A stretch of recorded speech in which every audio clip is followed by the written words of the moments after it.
Howdy ho, friends and neighbors. Welcome back to the Crossroad Cafe.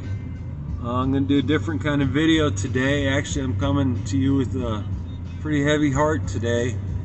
I just heard that I lost a good friend of mine. Been friends for 45, 50 years. We grew up together, went to school.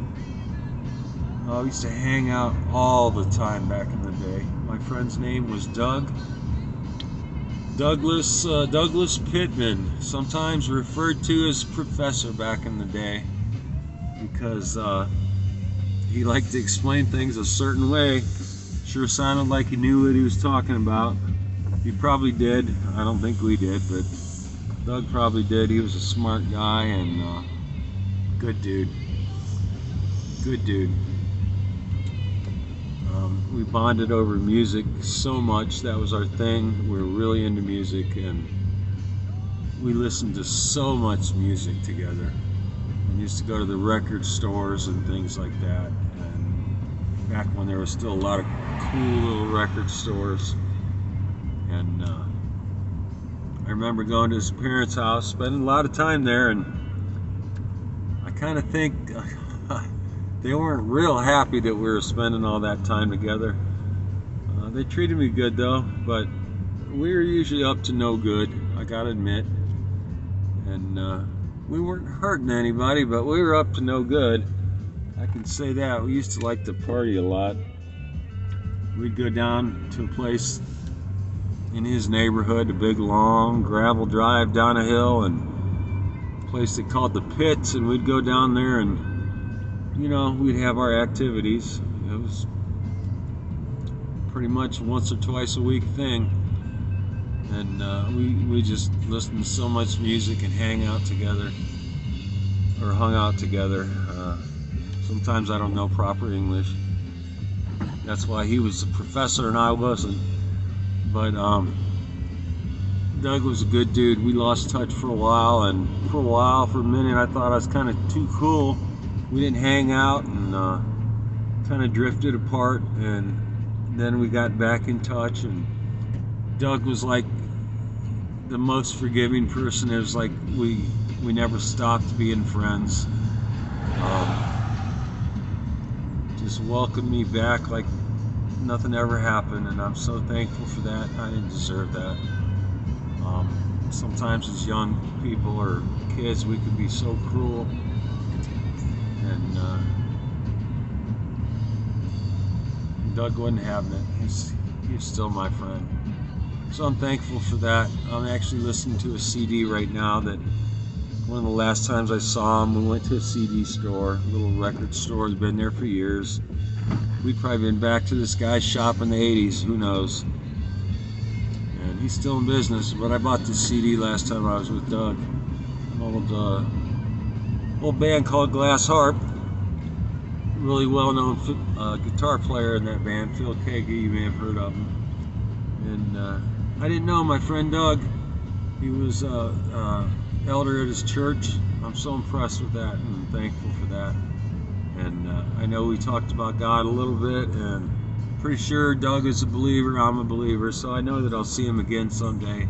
So I'm thankful for that. Nonetheless, this is a really, really tough video to make.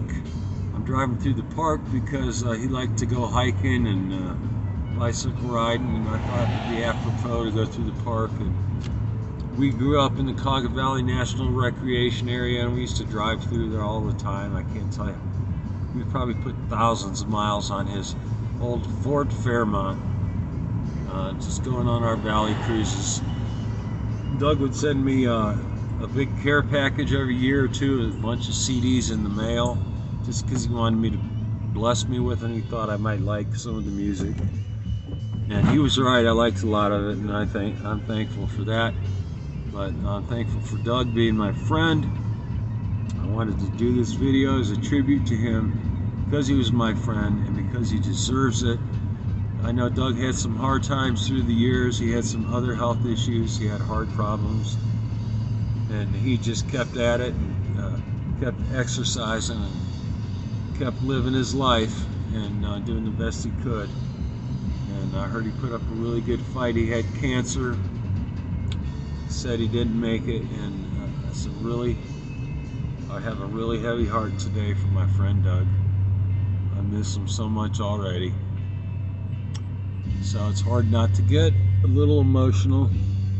But friends, if you got people out there, you got friends, you make sure you tell them that you love them. You make sure you spend as much time with them as you can. Treat them well. And, if you have a rift and you get mad at each other, get over that, and make amends.